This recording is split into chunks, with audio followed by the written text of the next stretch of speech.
You're listening to Skeptoid. I'm Brian Dunning from Skeptoid.com. The Boy Who Thought He Was Reincarnated. In the early 2000s, a sensational news story took the world by storm. A young boy was proven by experts, so said the reports, to have lived a past life as a World War II fighter pilot who was shot down. James Leininger, born in April 1998, is the subject of books and TV shows and countless articles citing him as proof of reincarnation, bolstered by an unassailable mountain of undeniable proof. Today we're going to look into this amazing story of a young boy who thought he was reincarnated, and in the process also look at the people who helped him get there. Such cases are not uncommon. There are whole books about similar stories where James Leininger is only a single chapter. We could talk about any one of them, but this case is a good one because it is probably the best known, has received both skeptical and credulous attention, and still has a large following of believers. The basic facts of the case are that James Leininger was born in 1998, and while other children become obsessed with trucks or tractors or horses or plush toys, James's fixation was airplanes. He loved them. Every birthday or Christmas brought him a shower of new airplane toys. By the age of 2, he knew many models by name, especially those most commonly produced as toys and featured in books. Fighter planes, like Mustangs, Corsairs, and Spitfires. His parents took him to aviation museums, and he loved the World War II fighter planes. It even got to the point that his parents tried to distract him away from airplanes, unsuccessfully. It's a familiar experience to many parents. Another thing James had in common with many toddlers was recurring nightmares. His, not surprisingly given his favorite toys, was that he was in an airplane that was crashing. He'd cry and scream and wake his parents. Sometimes it would happen 5 times a week. James's mother, Andrea, began to suspect that the nightmare was so traumatic because it had an extraordinary cause. Perhaps James had lived it in another life. By the time James was 2.5, he'd said the man crashing in the plane was named James, and that the plane was a Corsair, a famous World War II fighter plane in the Pacific. His parents reported that he even gave a partial name for the aircraft carrier he'd been on, the USS Natoma Bay, an actual World War II escort carrier. Eventually, Andrea got a hold of a book on children who had lived past lives and studied it, while his father Bruce obsessively went through World War II records, trying to piece together the bits little James had offered into a consistent narrative. Bruce garnered further details from James by going through the book The Battle for Iwo Jima with him. Their conviction that little James had been a Corsair pilot named James from the Natoma Bay who was shot down at Iwo Jima was so strong that they even took him to a reunion of crew from the Natoma Bay. Eventually, the Leiningers wrote a 2009 book promoting their son as an actual case of reincarnation, titled Soul Survivor. Although they clearly believe their son was reincarnated, the weaknesses in the story are apparent to the skeptical mind. All of the evidence is purely anecdotal, and is practically the gold standard of confirmation bias and observational selection. The story, as the public knows it, was written by the parents themselves after nearly a decade of personally trying to confirm and prove their belief. Reading their book, I marveled that the only proof they gave over and over again is that there is no way a 3-year-old could have had knowledge of aircraft carriers or known the names of specific fighter planes. That's an insult to every 3-year-old who ever lived. We might well be tempted to observe that, as poor as the evidence for this story is, it seems bizarre that Andrea and Bruce Leininger, perfectly intelligent, normal adults, would believe in it so wholeheartedly. Indeed, as we mentioned earlier, there are many such stories, all fully endorsed by intelligent people, despite a total lack of evidence or plausibility. It turns out that we do have a potential explanation for how these smart people can believe such a weird thing. Let's look at the most famous case of an alleged reincarnation, that of Bridie Murphy. Virginia Tighe was a Colorado woman who became famous as the poster child for past life regression in the 1950s, when, under hypnosis, she spoke of being the reincarnation of a 19th century Irish woman named Bridie Murphy. Her story was published in a book, The Search for Bridie Murphy, in 1956, and was a sensation, becoming a bestseller. A Hollywood movie was made the same year. Suddenly, everyone believed in reincarnation and in hypnotic past life regression. Most investigators seeking to either confirm or disprove the reincarnation claim scoured old Irish records, trying to find someone named Bridie Murphy in 19th century Ireland. Nothing was ever found. All of the names and places she had come up with were weak matches at best, and none of the specific names or dates could be verified. One newspaper, however, looked a little closer to home. Reporters for the Chicago American found that when Tighe was a little girl, their neighbor across the street had been an Irish immigrant named Bridie Murphy Corkle.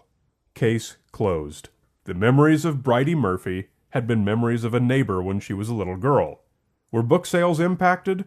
Not in the slightest. In fact, a second edition even came out. But even more surprisingly, even Virginia Tighe herself never believed a word of the reincarnation story. She once said, "If I had known what was going to happen, I would never have lain down on that couch." She even refused to give permission for her name to be used in the book, so it used a fake name, Ruth Simmons. So, how could her story have exploded so enormously? It turns out that the book about Bridie Murphy was written by the hypnotist himself, Maury Bernstein, a wealthy businessman and amateur hypnotist. Bernstein was completely persuaded that Tighe was reincarnated from Bridie Murphy, or at least always said that he was. The book was making a lot of money. From his 1999 obituary in the Washington Post, publication of The Search for Bridie Murphy made him a celebrity, and he was convinced that Tighe's recollections about a previous life in Ireland were authentic, according to his brother, Robert Bernstein of Bethesda.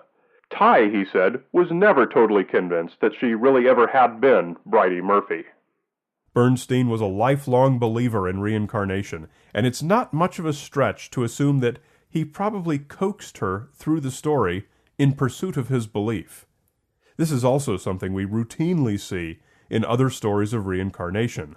The people who are the subjects are often surrounded by true believers who are really the ones creating and promoting the story. This is not to say they do it dishonestly, not at all.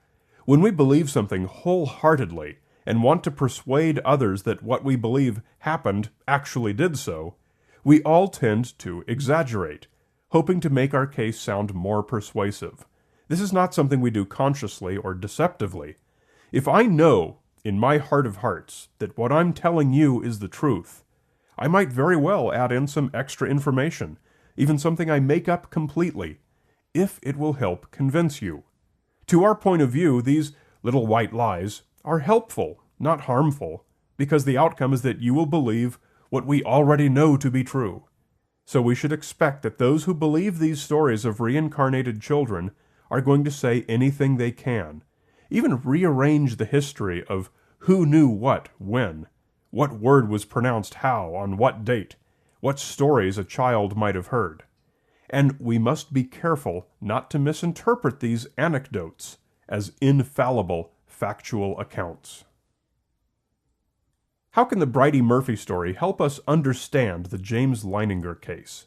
Well, for one thing, it suggests that there's not much point going back into the history books and trying to learn about the USS Natoma Bay or whether it carried Corsair fighter planes — it didn't, by the way — or what fighter pilots were named James in the war.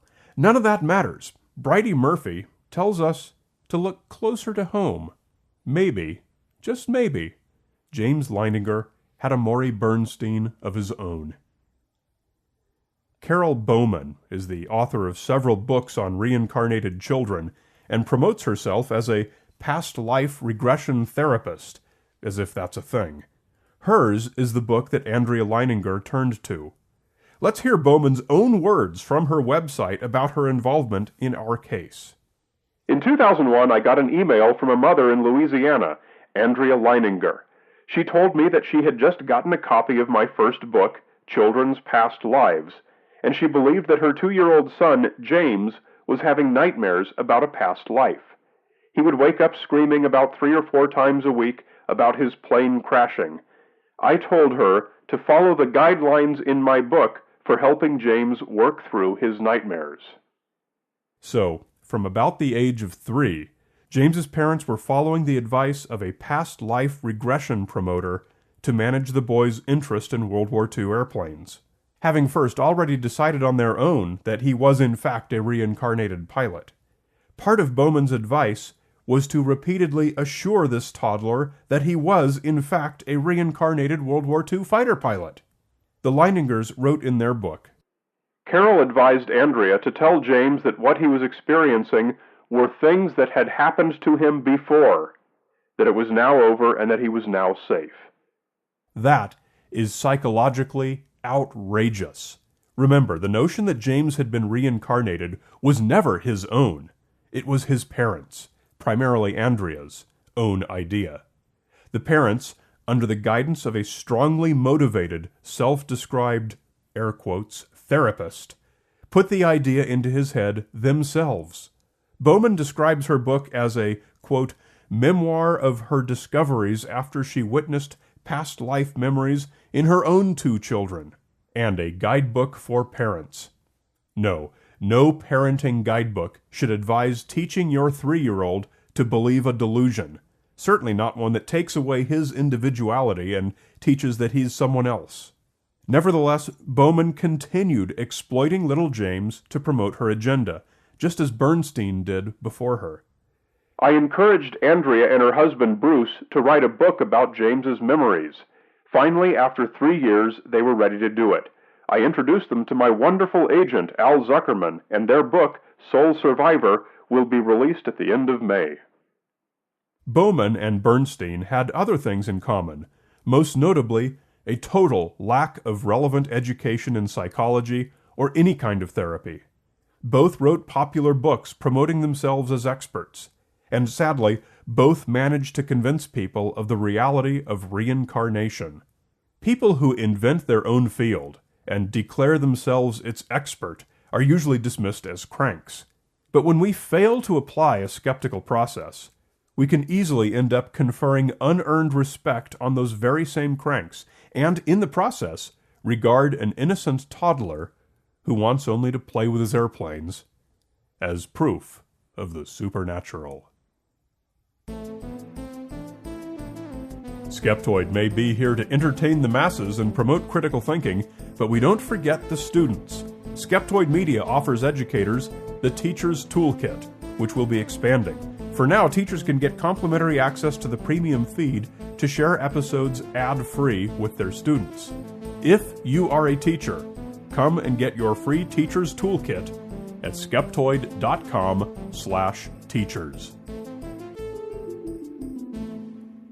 You're listening to Skeptoid, a listener-supported program. I'm Brian Dunning from Skeptoid.com.